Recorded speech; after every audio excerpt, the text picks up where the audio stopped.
Citizens speak out. People in countries like Chile, Libya, Syria, Tunisia, Uganda, and Yemen are among those across the globe who continue to gather in solidarity to stand up for government reforms that grant greater human rights, equality, and democracy.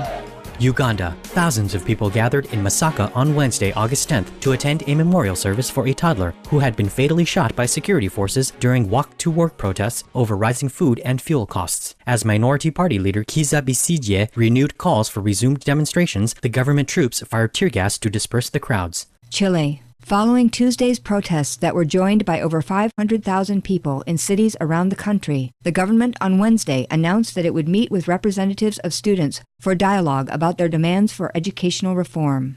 Tunisia. Hundreds of people in Tunis protested the release of 2 former regime officials from state custody, as well as permission being granted for presidential confidant Saïda Agrebi to leave the country as they demanded a new independent judiciary. Yemen.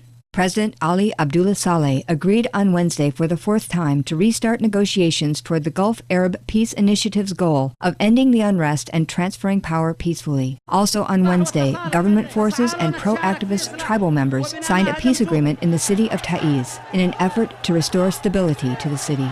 Libya. Agence France-Presse reported that thousands of Libyans who have fled across the border into Tunisia are facing severe shortages of food and medical care, with interim Tunisian Prime Minister Besigye Essebsi saying that he is seeking an urgent solution for ongoing efforts to assist the refugees. Meanwhile, Canada and Denmark expelled their nation's Libyan diplomats as Denmark invited an envoy from the Transitional National Council in Benghazi. Syria. On Wednesday, August 10th, India, Brazil, and South Africa sent envoys to promote dialogue between the government and the people, as Turkish Prime Minister Recep Tayyip Erdogan, Egyptian Foreign Minister Mohammed Kamel Amr, and Algerian Foreign Ministry spokesman Amar Balani also called for a halt to all violence and bloodshed, while the U.S. announced sanctions on Syrian companies that have been involved in the violent suppression of peaceful demonstrators. Kuwaiti citizens held a protest, and Egyptians launched a Facebook campaign, with both groups calling for Syrian ambassadors to be expelled from their countries. Meanwhile, activists reporting to Agence France-Presse stated that security forces attacked 2 more towns on Thursday, Al-Qusayr and Sarakeb,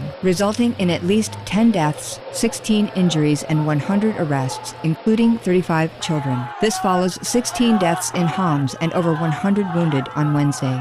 With sorrow for the cherished lives lost and those who are injured or oppressed, we pray that the turmoil everywhere ends and that people in nations across the globe may choose to coexist in freedom and dignity as a peaceful world.